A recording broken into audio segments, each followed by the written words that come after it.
নবম শ্রেণী বাংলা ব্যাকরণ, ধ্বনি পরিবর্তনের কারণ এবং ধ্বনি পরিবর্তনের বিভিন্ন রীতি, এই জায়গাটা করছিলাম। আসলে এই চ্যাপ্টারটা প্রথমে যেটা রয়েছে ধ্বনি ও ধ্বনি পরিবর্তনেরই একটা ভাগ।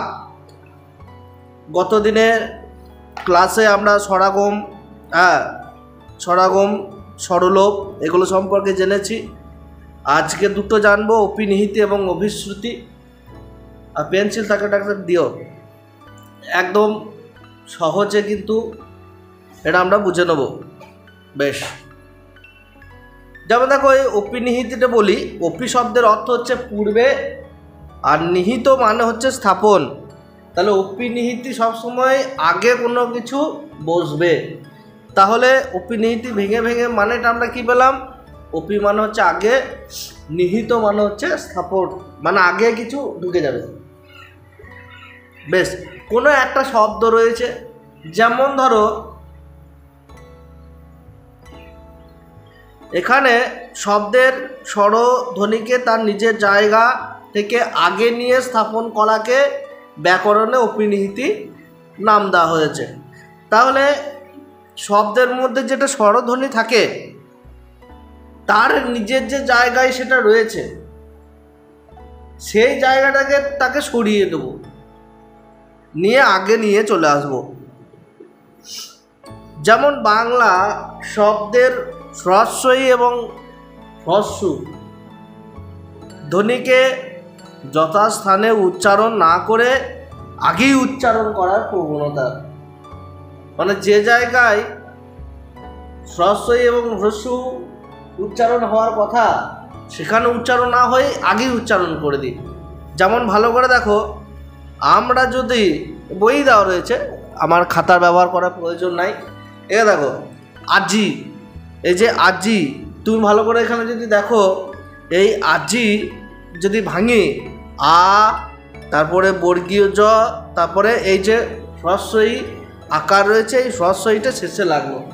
এবার আমি অপিনিহিতি অনুযায়ী কি বললাম, যে অপিনিহিতির হ্রস্বই এবং হ্রস্ব এই দুটো কি হয়, আগে বসে যাবে।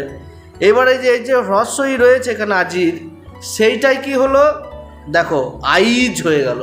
হ্রস্বইটা বর্গীর জয়ের আগে চলে এলো, যেমন অ হ্রস্বই জ, আইজ।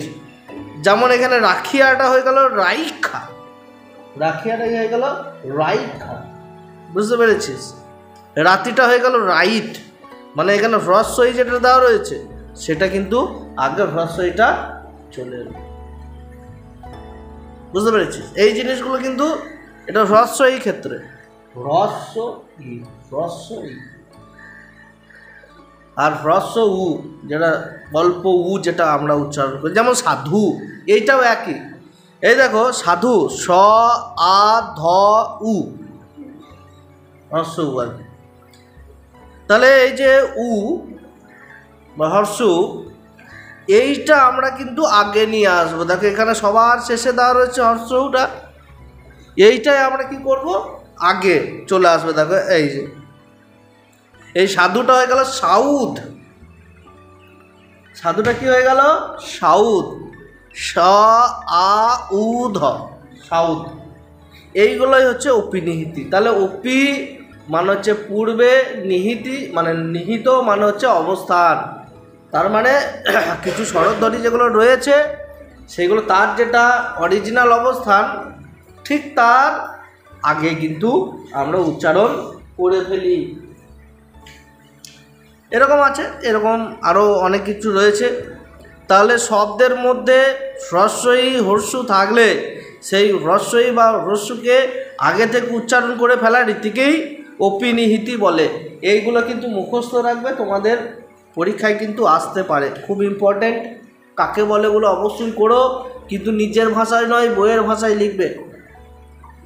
একটু সংজ্ঞার ক্ষেত্রে ভাষাটাকে ঠিকঠাক দেবে। বেশ, যেমন দেখো অন্তঃস্থ জ ফলার উচ্চারণে যে হ্রস্বইকার থাকে পূর্ববঙ্গে, পূর্ববঙ্গ কোনটা বলি, পূর্ববঙ্গে তাও অপিনিহিতের রীতিতে আগে উচ্চারিত হয়। আমাদের এটা পশ্চিমবঙ্গ, পূর্ববঙ্গ পাকিস্তান, এই মানে পূর্ব পাকিস্তান মানে বাংলাদেশ বর্তমানে। এবারও এখানে কি হয়, অন্তস্থ জ যখন উচ্চারণ হয় ওখানকার যে হ্রস্বই রয়েছে সেইটাও একটু আগে বসার প্রবণতা থাকে। দেখো উদাহরণ দেখো, সত্য, দেখো সত্যটা কি রয়েছে, সৈত্য। এই যে তয়ে জ ফলা সত্য, সেটা হয়ে গেল সৈত্য। কন্যাটা কি হয়ে গেল, এই জ ফলাটার কথা বলছি, এই যে তয়ে জ ফলা, এইটা কিন্তু আগে চলে আসার একটা প্রবণতা আসে হ্রস্বই হয়ে, অন্তস্থ জ। ঠিক আছে, যেমন কন্যা সেটা হয়ে গেল কি কন্যা। হ্যাঁ, তারপর যজ্ঞটা কি হয়ে গেল যজ্ঞ। এইগুলো মানে এই ক্ষীয় বা বর্গীর জয়ে এই উচ্চারণ ইকারের অপিনিহিতি লক্ষ্য করা যায়। যেমন লক্ষ্যটাকে হয়ে গেল কি লক্ষ্য। হ্যাঁ, হ্রস্ব, এই হ্রস্বইটা কিন্তু আমরা পাবো, হ্রস্বইটা আমরা আগে কিন্তু পাবো। যেমন যজ্ঞটা হয়ে গেল কি যজ্ঞ, যজ্ঞ। এইগুলো কিন্তু ব্যবহারে অনুযায়ী কিন্তু আমরা বুঝতে পারছি। তার মেন এখানে জেনে রাখবে, অপিনিহিতির ক্ষেত্রে হ্রস্বই এবং হ্রস্ব এই দুটো কি হয়, যেখানে তার স্থান উচ্চারণের ক্ষেত্রে তার স্থান একটু এগিয়ে আসবে, বাস এইটা হয়ে গেল। আর যেটা আইজ হয়ে গেল এইটা। তারপরে রাখিয়াটা রাইখা হয়ে গেল, রাত্রিটা রাইট হয়ে গেল। এগুলো একটু মনে রেখো, সংজ্ঞা সঙ্গে উদাহরণ, ব্যাস। এরপরে দেখো অভিশ্রুতি আছে, এটা দিয়ে শেষ করব, তারপরে নেক্সট আবার হবে। অপিনিহিতির ফলে আগে উচ্চারণ করে ফেলা হ্রস্বই এবং হ্রস্ব পূর্ববর্তী স্বরধ্বনির সঙ্গে মিলিত হলে এবং সেই অনুসারে পরবর্তী স্বরধ্বনি বিকৃতি ঘটলে তাকে অভিশ্রুতি বলা হয়, বলে। যেমন বেশ, এবার আমরা কি বলছি ভালো করে শুনবে। এই কোরিয়া থেকে কি হয়ে গেল কইরা, কোরিয়া থেকে হয়ে গেল কইরা, তাহলে এটা কি হয়ে গেল অপিনিহিতি। এই অপিনিহিতি থেকে আবার চেঞ্জ হয়ে অভিশ্রুতি হয়, কইরা থেকে করে, তাহলে এইটাই হয়ে গেল কি অভিশ্রুতি। তার মানে আমরা বলতে পারি অপিনিহিতির পরের স্থানই হচ্ছে কি অভিশ্রুতি। তার মানে অপিনিহিতি যদি আমরা না বুঝি তাহলে অভিশ্রুতিটা বুঝতে পারবো না।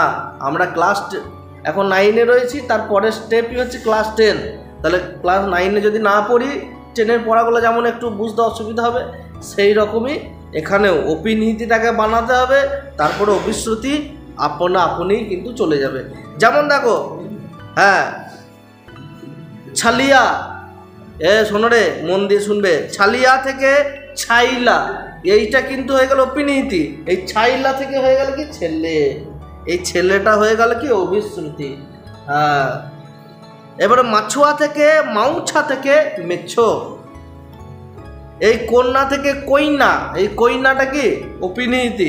আর কোণে, এই কোণেটা হচ্ছে কি অভিশ্রুতি।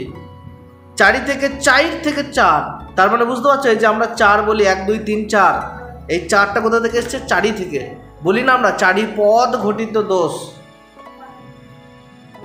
বেশ, এই যে আজি থেকে আইজ থেকে আজ, কালি থেকে কাইল থেকে কাল, ভাড়াটিয়া থেকে, হ্যাঁ ভাড়াইটা থেকে ভাড়াটে, ভাড়াটে, জাতি থেকে জাইত থেকে জাত, পানিহাটি থেকে পাইনহাটি থেকে পেনেটি, পটুয়া থেকে পৌটা থেকে পেটো, বানিয়া থেকে বাইনা থেকে বেনে, বাদিয়া থেকে বাইদা থেকে বেদে।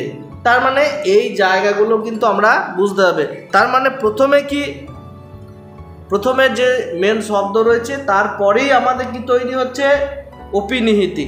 অপিনিহিতি হয়ে যাওয়ার পরের যে উচ্চারণটা আমাদের আসছে সেটা হচ্ছে কি অভিশ্রুতি। ঠিক আছে, এই কটা মনে রাখবে, খুব ইম্পর্টেন্ট, এবং উদাহরণ সমেত কিন্তু মনে রাখার চেষ্টা করবে। পরের দিনে আমরা স্বরসংহতি, সমীভবন, বিষমীভবন, ধ্বনি বিপর্যাস, হ্যাঁ ব্যঞ্জনাগম এগুলো রয়েছে, আবার অনেক ভাগ রয়েছে আমাদের। এগুলো অল্প প্রাণ ভবন, মহীপ্রাণ ভবন এগুলো আমাদের কিন্তু করতে হবে। তবে আজকে আর তোমাদেরকে বারবার বলছি, তোমরা কিন্তু সংজ্ঞা এবং 2, 3, 4 করে যতগুলো পারবে উদাহরণগুলো কিন্তু করে রাখার চেষ্টা করবে, ঠিক আছে?